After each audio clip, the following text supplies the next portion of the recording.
Hello and welcome to the Randomly Generated History Club, where three non-historians pick a year at random and try to learn things about it. I'm Will, and I'm here with my two friends, Anna and Ant. Yes. Hello. Yes, Are you hello. here? From those two normal people. This week, we are talking about the year 937, as chosen for us by our distinguished board member Patrick, and I'd like each of us to give our 3-word preview, please, of what we're discussing today. Anna. Wifing and welfing. So wifing, was it? Wifing and welfing. Welfing. Is that? Can you? Is wife a verb?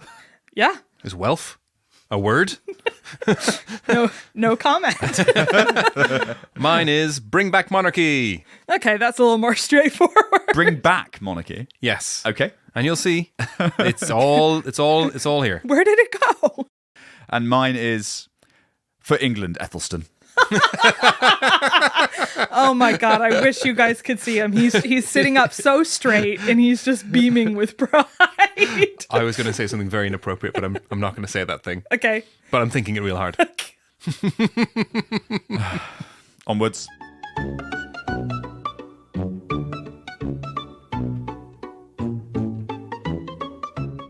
This week, I'm going to talk about the Battle of Brunanburh. And thanks to our esteemed board member, Patrick, for suggesting this one.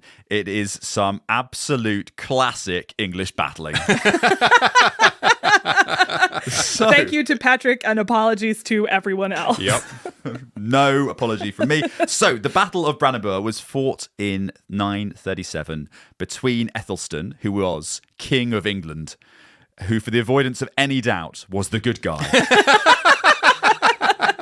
And on the other side was an alliance between Olaf Guthrifsson, Yeah, the Norwegian, right? King of Dublin, Oh, never mind. Oh, right, because the Vikings Yes. were in Ireland. Yeah. Yeah. We covered this previously, yeah. and Oh, God, Constantine we've learned II, something.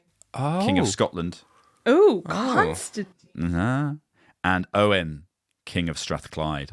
Ah. And the battle is significant because it has quite a claim, really, to be seen as the origin of English nationalism, which, as we all know, has been a force for purity, honour, Oh, God. and enlightened good in the world ever And since. Tesco 3-for-2 meal deals. Yeah, ever I'm assuming they all It's had part of it. like, It's all you know, part of it. part of it. they all all had part- 3 lines on their shirt blaring in the background. Why not be proud of a bargain? We're a capitalist society. We should be proud of that. Okay. So Ethelstan's victory ended up preserving the unity of England. And we'll come to that in a moment. So the background here is that the good guy, King Ethelstan, had defeated the Vikings in York in 927, 10 years before. And following that, King Constantine of Scotland and the other neighbouring kings had to accept that Ethelstan's overlordship of that whole area, and they had to then put up with him asserting his control of that area. And there was a beautiful period of British peace until 934. And then Ethelstan got a little bored, and as is only natural, he invaded Scotland. And We've all been there. that happens. And that caused some problems because it became apparent to his adversaries that they then really did need to gang together and form an alliance to defeat him. So that's what they did. And the leader of the alliance was a baddie called Olaf Guthrifsson, the King of Dublin, as we've discussed. And this is really the start of what we all know then continued throughout history, which is... People ganging up on England. Yeah, effectively, yeah. So the Irish, especially, attacking the English, who were just minding their own business, being English in England. Wow. Oh, boy. Wow. And Guthrifsson was joined by Constantine II and Owen, as we've said, of Strathclyde. And these guys had all been enemies separately, but then they agreed to put those differences aside to try and deal with Ethelstan. And so in August of 937, Olaf sailed from Dublin with his army to join forces with the others. And so that leads, the dates, we know the date was August 937 when he left Dublin. So people are working kind of from that to say that the battle then probably took took place at about October. But for such a consequential battle, there's hardly any sources. So the English at the time were far more fighty than righty, and so there are a few plausible locations for the battle, but it probably took place in the modern town of Brunanburh with the Wirral near Liverpool. And we have some details from the Anglo-Saxon Chronicle. Okay, can I sorry. Yeah. What is a Wirral? I What don't is know. the Wirral? It's the little peninsula, right? That's kind right. of by Oh, okay. Liverpool. Where Birkenhead is. It's right across That's from not Liverpool. obvious.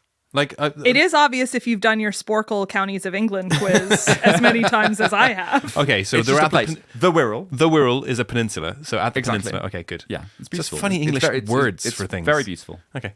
And Is it a county? we know No, some it's in details of the Merseyside. from the Anglo-Saxon Chronicle, which was the most widely read blog and gossip column of the day. And we also know that Ethelstan's army travelled north to meet the invaders, and that, according to another source, Guillaume des Anglais, they drew up in their positions and there waited for their fate, together on that stark clear night under the stars in the deserted field.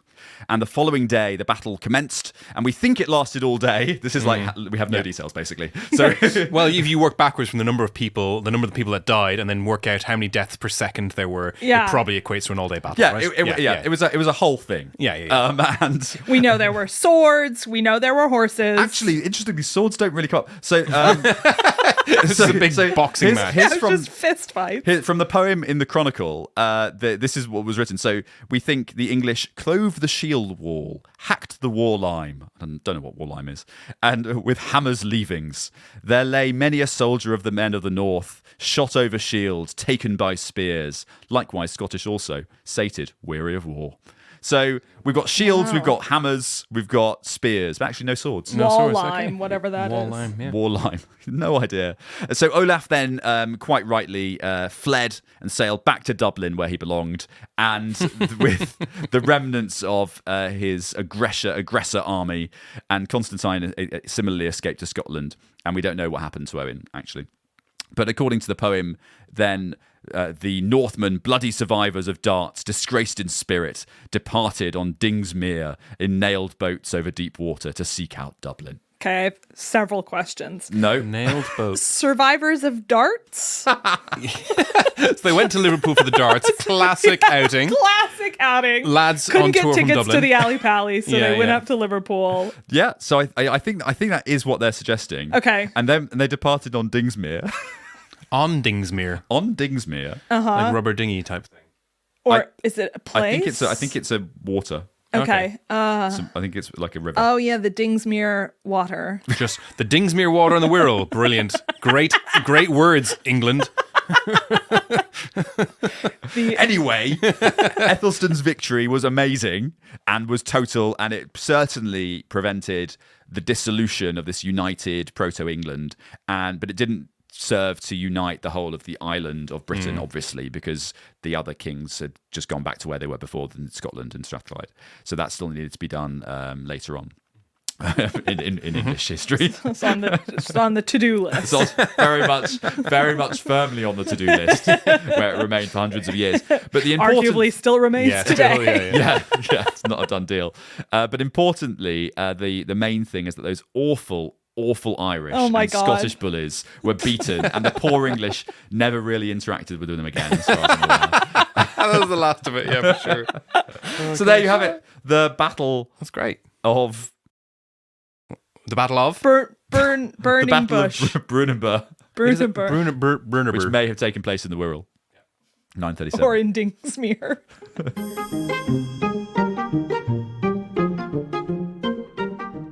Well, I today talking about wifing and welfing.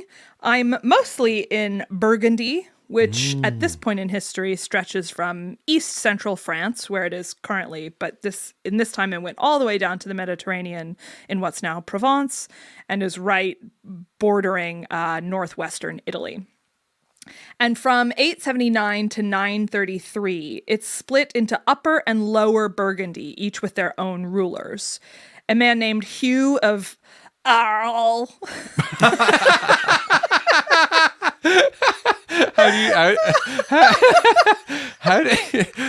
That was completely unnecessary. But No idea what also, sound I too- just made. how do you spell Arles? And his name is Hugh, to be clear. Hugh of this place. Well, good night, everybody. Maybe Ant should go. No, you quite clearly and obviously spell it Arles. Oh, yeah. Arles. Exactly. Hugh rules Lower Burgundy. This is incredible. All right. I've just done a lap. All right. Hugh rules Lower Burgundy, and a man named Rudolph II rules Upper. And Rudolph eventually unites. Oh, no. It's just still there in my head. Rudolph eventually unites Upper and Lower and becomes the king of Burgundy. He's really leading the way. He's yes, history suggests his nose was incredibly bright. Blended in with the wine. When he dies in 937, his son Dasher takes over. No, sorry, his son Conrad I takes over. And Conrad rules for 56 years. So there's this transition of power in 937. And there's some intrigue there. There's infighting. Someone trades away the Holy Lance, the one that pierced Jesus. The actual The Holy actual Lance. one. I mean, obviously, massive. Everything's got a price though, asterisk. right? Yeah, true. Yeah, he trades it for a couple of provinces in eastern France. Worth it. Totally. Great wine country. It's just, the most boring sort of bog standard history stuff, right? Holy Lances. So I don't want to talk about that. I want to talk about the two men at the heart of the thing, Hugh and Rudolph, because they both have interesting characters, and so much about them we've covered in other episodes. And so it's like, weirdly, I'm starting to see that history kind of all connects. Yeah. And it's possible that In this sort of linear formation year on year. Yeah. like learned something from this podcast. And so it's not great, but I'm going to talk about it anyway. So I'll start with Hugh. I'm not going to say where he's from again. He had been the ruler of Lower Burgundy, and he's a real wheeler dealer. He eventually becomes the king of Italy, and he wants more territory, but he's constantly butting heads with Rudolph. They're fighting over the lands in Burgundy and beyond in this sort of Well, it border depends on the region. season, isn't it, when they butt heads, right? And they, Yeah, exactly. Their antlers. Well, Hugh's got the big antlers. Rudolph's got the nose, so it's a whole thing. One tactic that Hugh really likes to employ is a strategic marriage. ooh. This is going to blow your mind. His first wife is named Willa, and she is the widow of Rudolph I, aka the mother of Rudolph II, the guy he's fighting. Yeah. So he becomes the stepfather of Rudolph II. Yes. That marriage ends. Presumably, he's not a very good stepfather. His daughter by his second wife is named Alda, and Alda marries a guy called Alberic of Spoleto. Alberic is the son of Marozia. Do you remember her in the 916 episode? She and her mother Theodora were the Theophylacti, who were the mistresses and mothers of various And they said all these popes. bad things about them, yeah. Exactly. So they controlled the papacy in the 10th century. So Hugh's daughter marries Marozia's son, and then Hugh marries Marozia, Oh, okay. Yeah. making him both the father-in-law and stepfather of Alberic. Alberic is not a fan of Hugh and actually stages a coup during Hugh and Marozia's wedding. Nice. Which is a great time for cooing. No one is expecting it. If you do it right after Single Ladies, it's great. So Hugh manages to escape by sliding down a rope, which is awesome. But Marozia is captured and imprisoned for the rest of her life by her son. So That has sucks. dramatically different fates, all on account of not having two ropes. Yeah, exactly. You know? Oh, like what a horrible husband to not have an escape rope for your wife. Yeah, That's the second marriage, I think. That's the third marriage, which I think is not a great one, considering that his wife is imprisoned. And for his fourth and final wife, Hugh goes back to his roots and marries a woman named Bertha, who was the widow of Rudolph II. Was that just her nickname because she had so many children? No, her name is Bertha of Swabia. Bertha of Swabia. Yeah, I don't know what Swabia is, somewhere in Germany. So he marries Bertha, who is the widow of Rudolph II, a.k.a. the guy Hugh had been fighting with over Burgundy, a.k.a. his former stepson. Yeah. So he is now married this guy's mother and widow. I'm not going to lie, Anna. This is extremely complex and I'm totally lost. I know. Just basically, Hugh is marrying... He is anyone. Everyone and anyone. And all of them are sort of connected to this guy, Rudolph. So anyway, they get married in 937. To the surprise of no one, it is not a happy marriage. And it should go without saying, but Hugh had numerous mistresses and illegitimate children. And he's just using all these strategic marriages to try to gain more territory. Which he doesn't really, because Rudolph ends up winning. Anyway, that's Hugh, top-notch guy. The other main character is this guy, Rudolph II, who was the one who had united Upper and Lower Burgundy. And he's a member of the elder House of Welf. Ah. And the House of Welf is, as we all know, a Frankish noble dynasty of European rulers that can possibly trace their history back to a man named Adeco, who was a confidant of Attila the Hun. Oh. It's not clear why they're called Welf, but remember several episodes ago when Ant talked about the Guelphs and the Ghiblians? Yes. So setting aside the fact that they're not Ghiblians, the Guelphs are the Welfs. The Guelphs are the Welfs. The Guelphs are the Welfs. Is it like all Guelphs are Welfs, or is it just some Guelphs are Welfs, but all Welfs are Guelphs? All Guelphs are Welfs, but not all Welfs are squares. Yeah, okay, good. Yeah. Good. So the Welfs are really just stuck into the history of Europe. And in 1050, there's this elder branch and a younger branch. And in 1055, the last elder Welfian dies childless, leaves all his possessions to the younger House of Welf.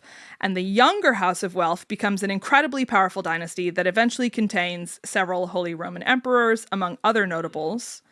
And the younger House of Welf have the most incredible names and titles, which you know I love. So I wanted to share a few of my favorites. Chief Welf. Eric the Winner. Nice. Good. Henry the Middle, Frederick the Turbulent, Welf the Fat. No way. Yes. And then So direct. a series of Ottos. Otto the Child, Otto the Mild, Otto the Strict, Otto the Evil, Sleepy Otto, Doc. Sleepy Otto, Autobot, Otto the One-Eyed, Otto the Lame. And the final thing to note about the younger House of Welf is that it goes all the way to Queen Victoria. Oh, no way. Oh, wow. Is she a Welf? She's a Welf. I mean, like... Widow Widow Empress likes fries. It goes all the way to Queen Victoria, so by extension it goes all the way up to King Charles, the current king, but of course their house name changes to Saxe-Coburg and Gotha and then later Windsor. And it's all a bit muddled up, like it's not a perfect chain of succession by any means. And the table was way too complicated for me to really make sense of. But in keeping with the high historical standards of the podcast, let's just say that King Charles III of Great Britain and Northern Ireland is 100% a direct descendant of a man named Welf the Fat. Just for a second, though, imagine you are a king somewhere in Germany. Yeah. You have thousands of people worshipping like a god. You brought in tax reforms. You've overseen warfare and pestilence, and you've brought your people through this. And for decades, you've served your people very well, and then your fucking court accountant or historian calls you Welf the Fat. And that's all you're remembered for. Well, maybe it was a thing at the time, like when people got gout, they were kind of proud of it because it showed that they were able to afford that much luxury. Like, I guess being called Welf the Fat was probably better than like Welf the Skinny, Welf the Wayfish. That's your most positive attribute, though, as a king. Yeah. Yeah, you would prefer Welf the fair-minded or the victorious in battle or the decapitator of Germans or whatever. Anyway, Hugh, Rudolph, two interesting guys, one wifed, one welfed. And that's just a little, albeit confusing, soap opera taking place in the 10th century in Europe. That was delightful. That was great. Really loved that. At some point when I was saying Welf so many times, I felt like I was in a fever dream and I couldn't really get out of it. Welf.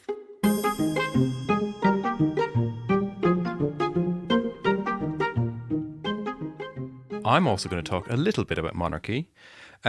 But I do want to talk about a birth. And I know that we kind of reserve births and deaths for, like, you know, the kind of boring The tough years, yeah. The tough years. Of which 937 obviously is not one. It is not one. There's loads of stuff happening. And I know there's loads of fascinating stuff happening, but I found this birth in particular is extremely interesting and fascinating. Not the birth thing. That's not fascinating. You know, the person. I mean, sorry. Like, birth is fascinating. Oh my god! You know, the miracle of life. I'm so nervous. Oh god, what is happening? It's gonna be like somebody's dog. We're talking about Georgia. We're talking about the country of modern-day Georgia. Okay. And the birth of a new prince and soon-to-be king, King Bagrat. Oh, nice. That's a great name. Otherwise known as Bagrat the Simple. Okay, that's way worse than Welf the Fat. He was the son of his father, obviously, who was King Sumbat. So we got Sumbat and then Bagrat. And they were part of the Bagratoni dynasty. Wow. Yeah. I had some Bagratoni when I was in Rome the other day. If you put it with a little caramelized shallot. Wonderful. They were the rulers of an area of Tau in Georgia and the Kingdom of Iberia, which was kind of goes back hundreds and hundreds of years. We don't really know the full origin stories, but maybe sometime established in the 5th century where they sort of fought Arabs off the land. Hang on, the Kingdom of Iberia? Like Spain and Portugal? No, Tau and specifically the Bagrati dynasty, sorry. Oh, okay. Yeah. And consolidated the kingdom, and it was kind of this religious cornerstone of Georgia, you know, and it was also it was on one branch of the Silk Road running through it, so hence why there's a lot of money going through the area. But effectively, this kind of quite old but unknowably old area of land that has sort of back and forth between rulers, and then the Bagratonis came in. I tried to list myself as unknowably old on my Tinder profile, and it got rejected. So the Bagratonis or the Bagratovians, they've got very different permutations of Bagrat. Yeah. So we're going to go through a few of them. You know, they did claim descendancy from David of the Bible fame. So King David, which I also claim. And it's said that maybe they came from Israel around the year 500 AD-ish. But, you know, again, who the hell knows? The kingdom was split, though, at one stage between 3 sons.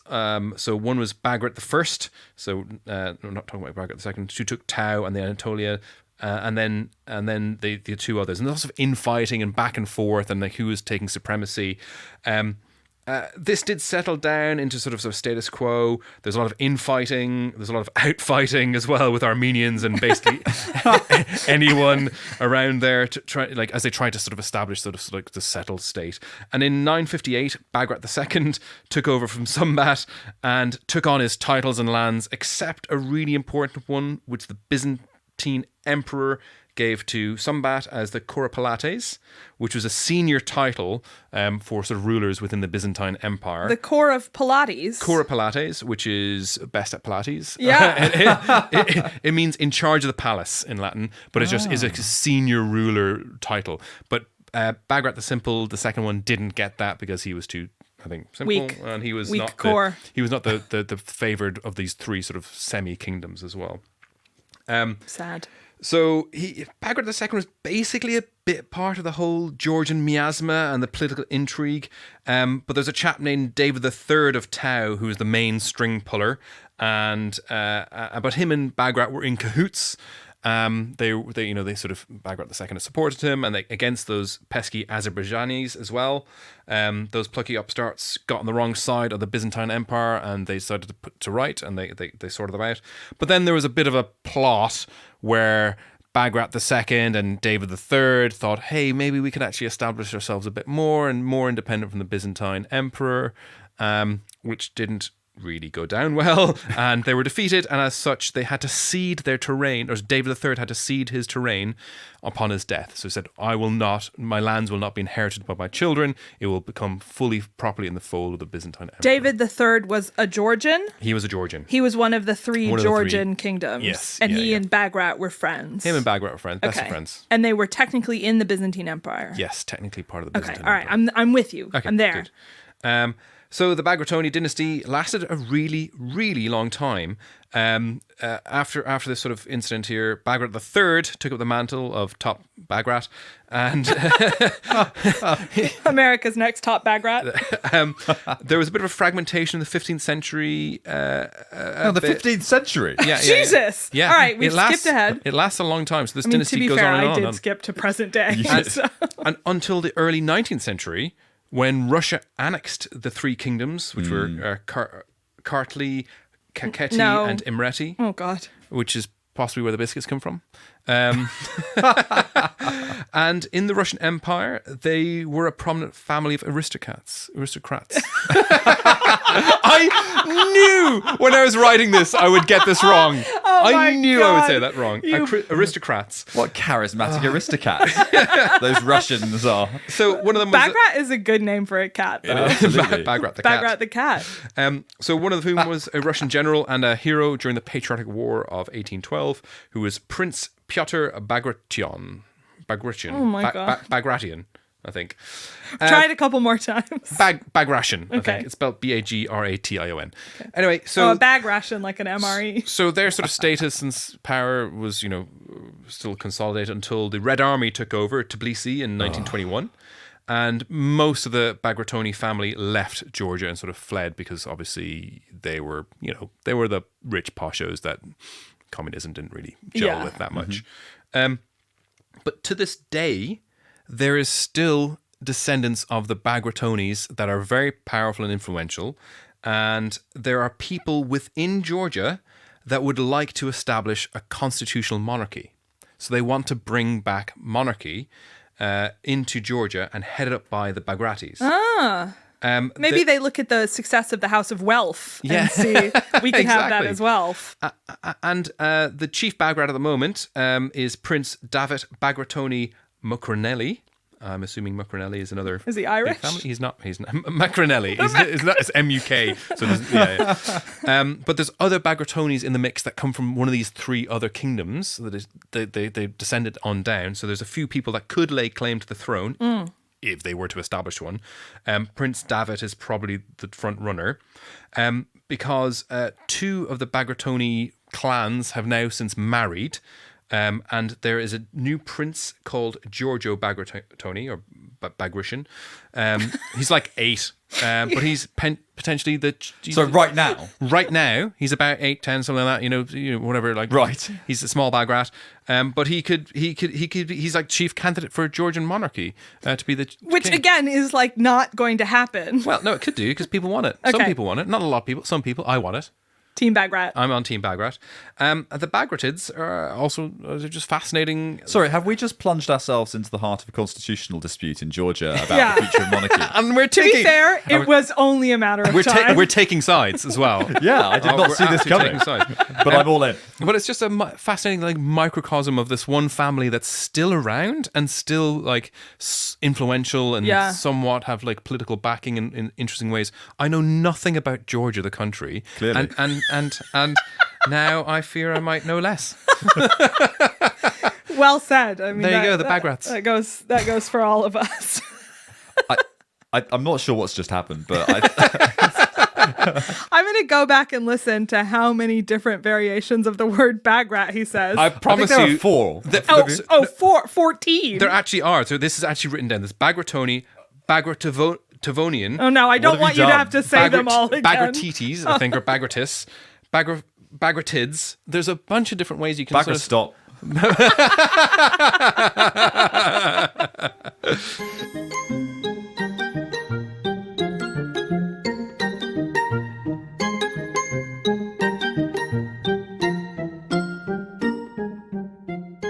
Well, thanks for joining us. That's everything you'd ever need to know about some guy named Bagrat and also about the year 937. Yes, all that's left to do. Will, please boot up the random number generator and let us know what we're doing next. Absolutely. I am booting it up now and feeding it its bag rations. That's very good. And the next year is 1102. 1102. Nice. There's some bag rats in the mix. There is. Probably some Welfs. Some Welf still around. And who did you talk about? Oh, the Britons. I'm not going to do a crusade. And what are you covering for your topic? Yeah, good luck on your crusade this week. By the way, Thea, thank you very much. Yeah, it's going to be great. It's been long in the planning. It really has. Yeah, it's going to be weird to record this without you, but we'll keep your memory. Who's it alive. against this time?